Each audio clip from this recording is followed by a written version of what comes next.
listening to Superpower Creatives on the Superpower Up podcast.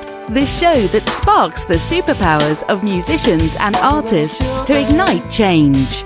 All the little men, will they get the chance to come back? Hello, this is David Delmar, your host of Superpower Creatives, and you're listening to our episode, Musical Sense of Consciousness. I believe everyone is a creator, and it's this inherent birthright that's the source of our superpowers. Stepping into this personal authority is scary, though. This show celebrates creatives that stay true to who they really are, making a living using their creative superpowers. The stories they share will excite and inspire listeners to do the same, making positive change in the world. It gives me great pleasure, and it is indeed an honor to introduce our guest for today's show. He is widely recognized as the quintessential type of artist that country music was founded upon, and to whom keeps the word country and country music relevant. You'd be hard-pressed to find a musician as authentic as Richard Lynch, whose music fully embodies a farm-dwelling, all-American blue-collar countryman lifestyle.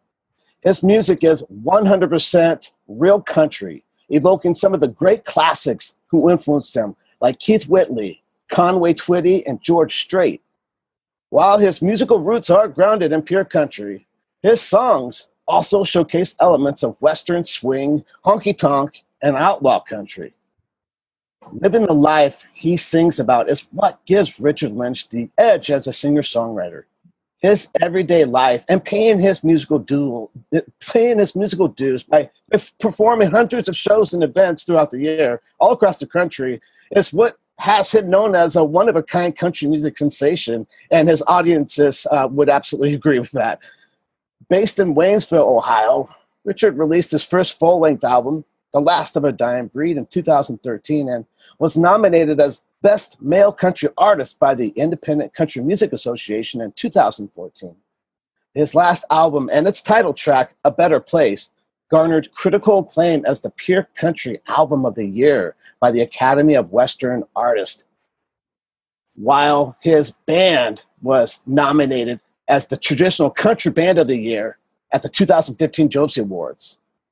Renowned songwriter Billy Yates and the contribution from several talented musicians who've worked with artists like Garth Brooks, Tim McGraw, and Reba McEntire produced A Better Place. Currently, Richard has 7 nominations pending in the prestigious Josie Awards program. And notably, Richard recently recorded a duet with country star Ronnie McDowell. The single, Love Tattoo, is a moving tribute to our military veterans, and it's one of the glowing examples of Richard Lynch, the humanitarian. The single, released in January, had and is still receiving rave reviews, all the while lending support where it is greatly needed. Richard, hello. Thank you so much for being here today. Well, thanks, David, for having me. What a pleasure.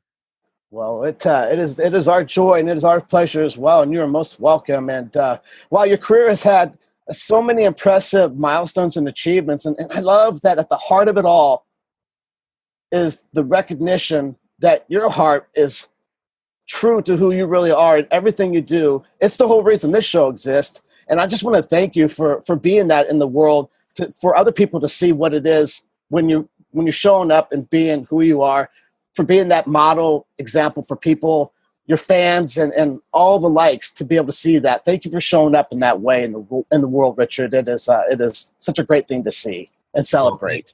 Thank you so much. My heart and soul belongs to the traditional country music, and as long as I got energy and a will and a desire to perform, that's what I'm always going to do.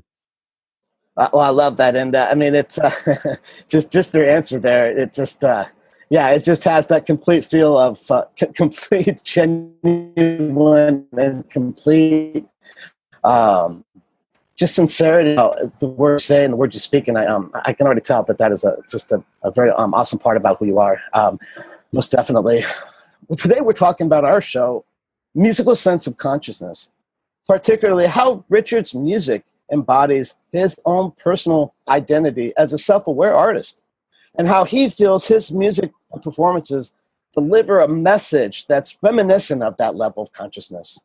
So, Richard, we like to roll out with our first question. It's the same one, but it's probably the obvious one. But here it is. What is your creative superpower? Well, I just love to be able to take a feeling or inspiration and put it to words and music. If I see something or if I hear somebody say a statement, it gets my attention. Next thing you know, I'm writing that statement down or that little sentence down, and for some reason or other, I always want to put a melody line to it. And yeah.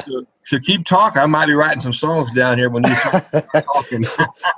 That'd be all right with me, because I mean, I love your process. It's like there's no limitation on what material is available in every part of life and any part of the day. I love that, Richard.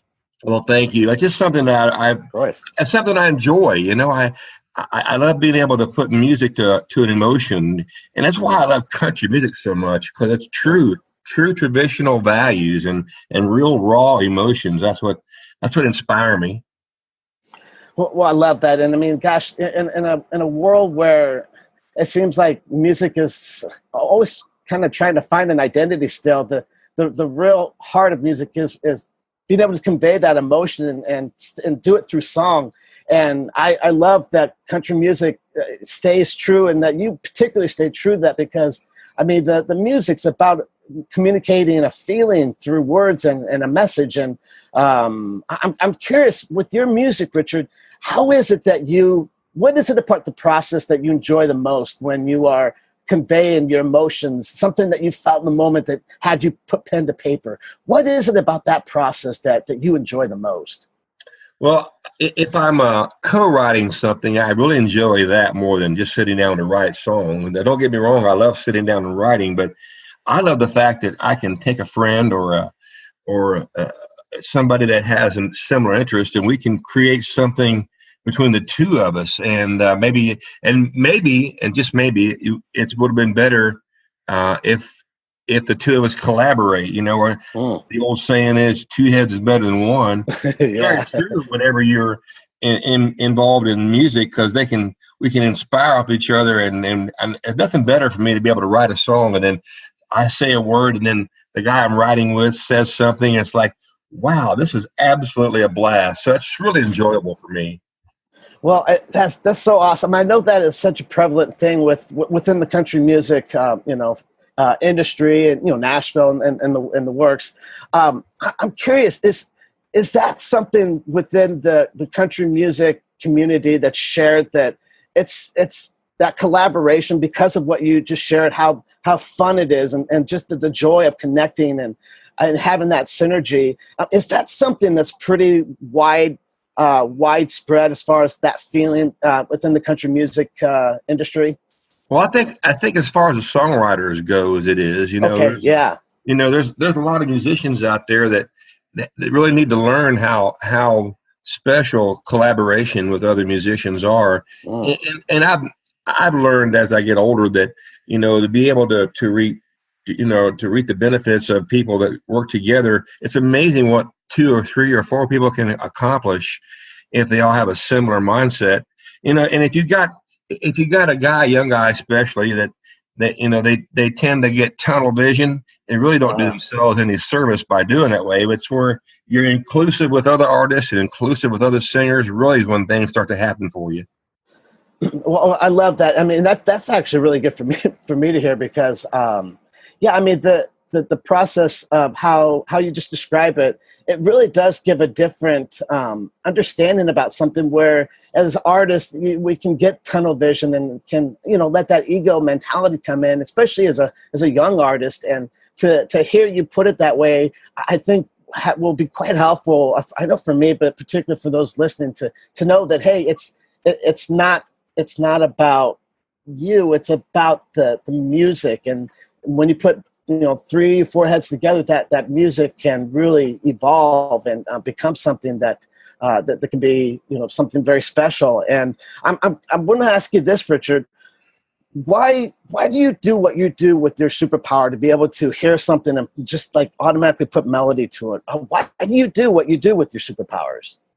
Well, I was born in a country music household, and by that I mean my dad was an incredible singer and entertainer. I grew up in a household where that traditional music was always being played, and I seen at a young age how dad's music influenced so many people, and myself included.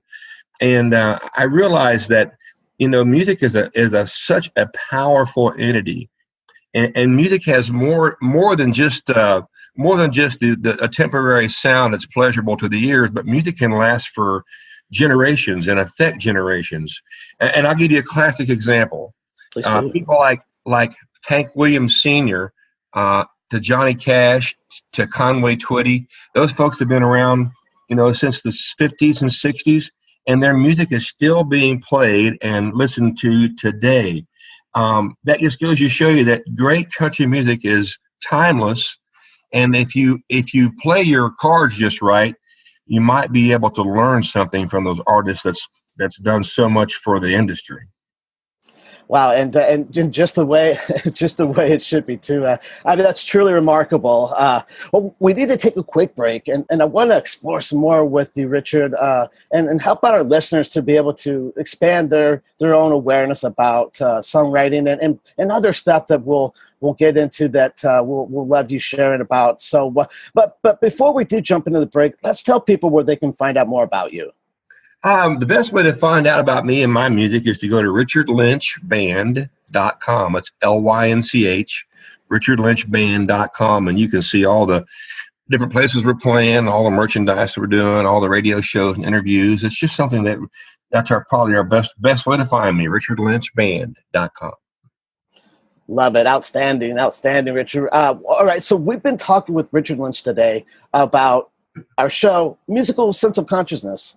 We're going to take a quick break, and when we come back, we're going to stay with Richard along this trail that we're making and let you out there take with you some valuable knowledge to add to your own songwriting or to your own awareness in life. Are you here to change the world? Do you talk about things like vibration, frequency, awakening, and consciousness? Are you pretty sure you have superpowers? The Superpower Net is unlike normal coaching programs and conscious communities. We provide training, intuitive guidance, peer-to-peer learning, intensive one-on-one coaching, and a high vibrational network of people just like you. When you join the net, you get 24/7 access to a collaborative group of people who support you as you master your personal power and unlock your superpowers. If you're ready to use your superpowers to change the world, then join the Superpower Net today. Visit superpowerexperts.com/the-net to learn more. We're back. You're listening to Superpower Creatives, and today we're talking with our guest, Richard Lynch, on our episode, Musical Sense of Consciousness. So, Richard, I'd love to circle back to where we left off there before the break, and I'd like to start with this question. What is it that makes country music so connected to creating a community? I know the country music community and the industry are very tight. It's a tight-knit community. What makes that such a strong, cohesive experience for everybody? Well, I think most country musicians, once they become secure with their own identity, it's the folks that doesn't really become secure with where they're at is where they have an issue. But if you believe in what you have, and if you believe what you are, and you come to realize that you are a traditional country singer or whatever you are, once you realize that you're comfortable with what your identity is, then the other folks around you feel comfortable and they accept you for what you are. I never wanted to be a rock and roll star. I never wanted to be a pop artist. I always wanted to play traditional country music. And I think it's harder and harder to find folks today with that same drive and direction. But that's okay, because there's still an immense amount of interest in that. And they accept you for what you are. And I think that's why the community has accepted me. It's just that I couldn't be anything else I wanted to be. I have to be what I am. That's why everybody's accepted me, I believe. Well, and I love that recognition from the community, the country music community. It's like they know what it takes to find your sound, to develop that identity as an artist. And when you have solidified that, and you're kind of, you're in that place of knowing that is, what in fact you've found, they know it. And it's almost like they one day just sort of like see it different or kind of respond to you different. Is it kind of something where like one day it could like click in, and then they like all of a sudden they kind of just seem a little bit different towards it because they know that that's clicked in for you? Well, there's a lot of truth to what you're saying there, but you know what? If you realize something as an artist, if you accept what you are, a lot of folks want to be a certain direction or a certain artist. Like I realized at a young age, I love Vince Gill music, but I can't sing Vince Gill. So we have to be able to see what we are within, and then become an artist within ourselves with your own God-given ability. We have a lot of ability inside of all of us. It's just a matter of the time. It's a matter of us figuring out how to tap into that ability and use it for our best interest, and not be a situation where you do something that you really shouldn't be doing. I learned from my dad, he would say things like, well, son, that's a great song, and I can still sing it. He would say things, well, maybe Elvis should be singing that one, Richard. Or a nice way of saying, yeah, that's been done, and he might not be able to do that. But, once you realize, what you are, what you're capable of, and become okay with what your ability is, I believe your artistship can really flourish. Can you remember, Richard, or can you describe for us a little bit when you knew that moment had arrived for you, that you just inside yourself felt different, and how your career and how your music changed from that day on, that moment on? Well, I knew I'd been successful when I first started being able to perform and do live shows with some of my heroes.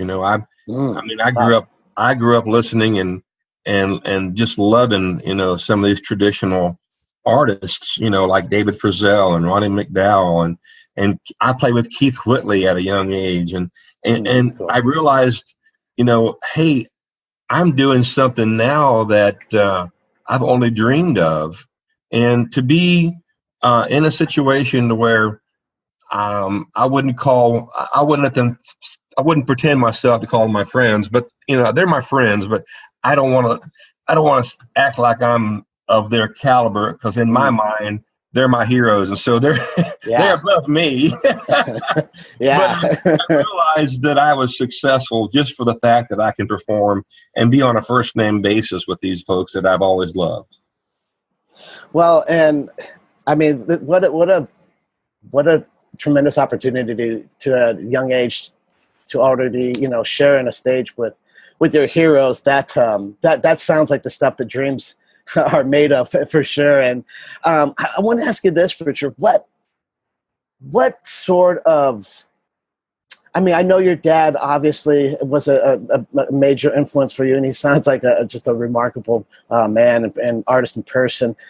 What was it that you learned from him as far as what it takes to stick to it, to stay with it, with this fickle thing that's called music and industry, whatever the industry, if it's country or pop or the rock and roll industry, it's just got its own element as far as this art of music. What did you learn from such a young age that's followed you all the way through your career, as far as your work ethic and staying with it and putting in the time, those hundreds of shows? What part of yourself does a person listening need to try and discover or own and know if they want to forge forward in a career in music or whatever their endeavor might be, that if they want to reach the type of level where you get to enjoy today? Well, I learned at a young age that you never should take yourself so seriously that you lose track of what's around you. It's good to have an ego is a good thing to have. You always will learn from it, and you'll want to strive to be better. But an ego can also be an issue where it will hold you back. So my dad never knew a stranger. And I always learned, stick that hand out there, be happy to see some people, hug their neck if they want to be hugged, and let people know how genuine you are. The average public is very forgiving. They want to be able to connect with you and on a personal basis and on an entertaining basis. So if you can entertain and be who you are, they're going to forgive you if you forget the words or something to one of your songs, or they're going to forgive you if you hit the wrong chord, and because we're all human. But sometimes we can, as individual musicians, we can beat ourselves up to the point where we're not doing ourselves any favors. So just be true to yourself and find out the people out there that really want to be entertained by you. They will let you know if you're entertaining them or not, because they're going to come see your shows. They're going to buy your product. They're going to buy your material. They're going to support you with your T-shirts and merchandise.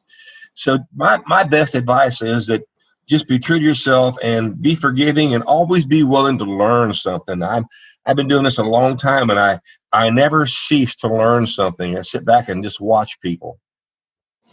Yeah, the learning is never. There's never a destination where learning stops. It is always an ongoing thing, and which is what I think makes life such an enjoyable experience if you can really embrace that.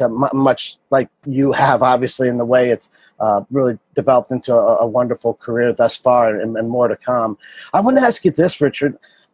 With your music and your performances, how do you feel like your message is reminiscent of that level of awareness that you developed at such a young age? How do you feel your music and your performances deliver that to the audience, that they receive it in the way that you intend it?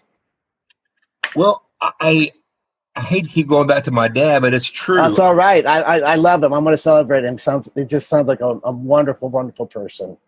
Well, I just realized that, if you have a song and a melody line and a storyline that people can connect with, it's so easy to open up to that, because, music in general is about emotions and experiences and trials and tribulations that someone has had.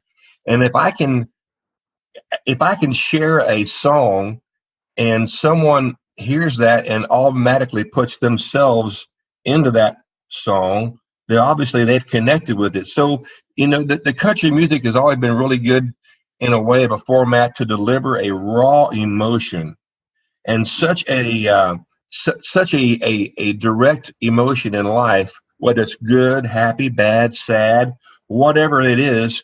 It's a raw emotion, and the music can capture that. And so if the music has captured that and the audience connects with it, there is no better way on earth than to be, in sync with the listener out there. Yeah, I mean, that's so well described and portrayed, and it's definitely that connection that makes music this powerful thing, this powerful source that it is as artists, and for fans, it's just the universal language, for sure. I want to ask you this, Richard. Speaking of music, what is some projects? What is something that you have going on right now that you're really excited about? Well, I've been writing. I think I wrote 6 songs here in the last couple months. Yeah. I've been co-writing with my guitar player, Mr. Tim Bennington, is our new guitar player, and he's been with me for a couple of years now. Oh, great! He plays with me, and me and him have kind of developed our own little knack to kind of feed off each other and write. So we've got currently 6 songs that are in the tank, which will be going on our new up and coming album. We're excited about being in the studio the end of this year or the very beginning of 19. So we're just about halfway there as far as material. I'm real excited that, I had recently recorded a song with one of my heroes, Rhonda Vincent. Rhonda is known as the Queen of Bluegrass. Yes.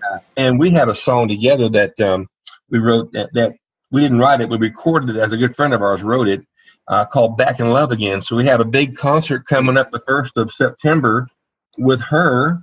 We've got a lot of really cool things out there that's just really blown my mind. We have a huge, we're doing a huge country music cruise out of New Orleans this winter. Wow. So, Wow. I mean, it's just amazing the activities and the fun things that we get to do and connect with people that love what we do. We're pretty fortunate, Dave. Well, no doubt about it, and it comes across as very grateful, just in who you are, and I love when it conveys that honesty about your gratefulness and everything that you're talking about. What is it about the Love Tattoo song that has endeared you to our soldiers and to soldiers' families? I know that song, it's such a neat story around it. Can you tell us a little bit about what about the song's effect for families with soldiers and how that's bringing something to their lives together? Well, I'm a co-writer of the song Love Tattoo, and me and a couple guys, friends, we wrote the song. But all three of us have a huge appreciation and admiration for our men and women that served in our country. My dad served, my grandpa served, my brother served. I did not. But I've always had this major appreciation for this. And a friend of mine sent these lyrics to me as a poem. His name is Chuck Brisbane. He said, Richard, I was watching a TV show, and this guy just came back home from Afghanistan, and he said, I was inspired to write these words. He sent it to my wife and said, have her send this to you, and if you get a chance, see if you can't put some music to it. I read the words, and I grabbed my guitar, and this melody came over me. And another friend of mine in Nashville kind of wrote another chorus to the song. So between the three of us, we have put this song together, Love Tattoo, and, we decided, hey, this is a cool song. We ought to do more than just record it. So ironically enough, we were doing a show with Ronnie McDowell, and I learned something amazing about Ronnie McDowell. Not only does he has great music, and I've always loved his music, but he also did 3 tours of duty in Vietnam. Oh, wow. And I was blown away when I found out about that, because I was, just so much more appreciative of him having known that. So ironically, I had the song in the tank. I said, Ronnie, I know you're busy, and it might be crazy to even ask you this, but I've got this song, and I was wondering if you would listen to it, and maybe we could possibly, if you like it, maybe get it in the studio and record it. Well, we played the song for him, and he loved it, and we got in the studio, and we recorded the song Love Tattoo as a duet. And, the fact that Ronnie was so involved in the military, and the fact that we have been associated with the military, it was just a natural process to start the Love Tattoo Foundation. So all the proceeds from the sale of that song, or anything to do with that song, goes to help a place called the Whirlwind Lodge, which is in Upper Michigan. It's a 1,200-acre facility, and every veteran from World War II to today is welcome. If they have anything if they want to get away, they being the veteran, for a week or two, there's a facility that's available to these fine folks. If they want a little R&R, if they want a time where they can even sit down and talk to a doctor or have a time to reflect, there's a place that exists, and we just feel like we've done our little bit to help these folks that's done so much for us. But it's the Whirlwind Lodge, and we're excited that we can give all the proceeds and everything that goes to that particular function. And I'm tickled to death that Ronnie McDowell was interested enough and helpful enough for us to make that happen. Well, absolutely, and I mean the song is the song is just pretty moving. I was quite moved by it myself, and it's a beautiful song, and you guys do a beautiful job together singing it, and the foundation that has been formed as a result of it is nothing less than the true human spirit of giving and helping those who have given so much. And I love and I say thank you to you guys for putting that place available for our soldiers. It's such a wonderful thing to hear that is available. And for those out there listening, do take a note and write it down, and do check it out, because it sounds like they would like to have you up there if you feel like you want to have a little bit of time to go and visit them up there and some time to yourself. So, wow, it's just truly remarkable stuff, Richard, and just very, very impressive. The song. What will you be performing that song with your next tour? Is it a staple song that you find yourself performing most nights, or is it kind of just when you feel like it's the right time to fit it in, you put it into your set list? How's it go as far as performing Love Tattoo? Well, first of all, we have a couple songs that in our show that I've written that's leans toward the patriotic side of us. Yes. A song called "We're American Proud" is a staple. We always do it in every show. Yes. And once I find out that there is some military folks in there, I always ask how many men and women that have served our great nation and are veterans. And I'm never amazed, because I see so many hands come up. And once we get a response from the American Proud, then we will, throughout the show, if there's an immense amount of interest, we'll make sure that we do the follow-up song called Love Tattoo. And you got to be careful, because that's such an emotional song that sometimes it can really it can affect a lot of folks to the point where it will bring tears. So yes. I want to make sure that we sing it appropriately, and not just because it's so great. I want to put it in a timing situation where it's done appropriate for our show, if that makes any sense. It does, and that's kind of what stoked my question a bit, because I'm like, wow, that song is so emotional, but it's like, you got it, that's a powerful song. You got to find the right place for it. So, just a lovely answer again on that. Well, Richard, this has just been a wonderful experience for me. And before we close out the show, let's remind listeners where they can go to find out more about you. Just go to richardlynchband.com, and you'll see all the different things that we're doing, and all the wonderful organizations that we belong to and help out people. Because the music for me it's just a natural thing. But if I can help people with my music, I think I've done myself and everybody a world of good. I will always want to be able to help people along the way out there. Well, absolutely, and you're doing that in the biggest way. So, Richard, thank you so much for joining me. It's been a lot of fun to co-create with you in the space today. So, thank you for being here. Thank you, David, and to all your listeners, we appreciate you. Absolutely. Well, I want to just acknowledge Richard one more time for his powerful leadership as a talented artist and a selfless humanitarian, and in the way he shows up big in every aspect of his blessed life. We are most grateful. And I want to, of course, thank the listeners as well. Until next time, be bold, stay true, and unveil your creative superpowers. Are you ready to discover your superpowers? Go now to superpowerexperts.com and take the Superpower Quiz today. I get up and I show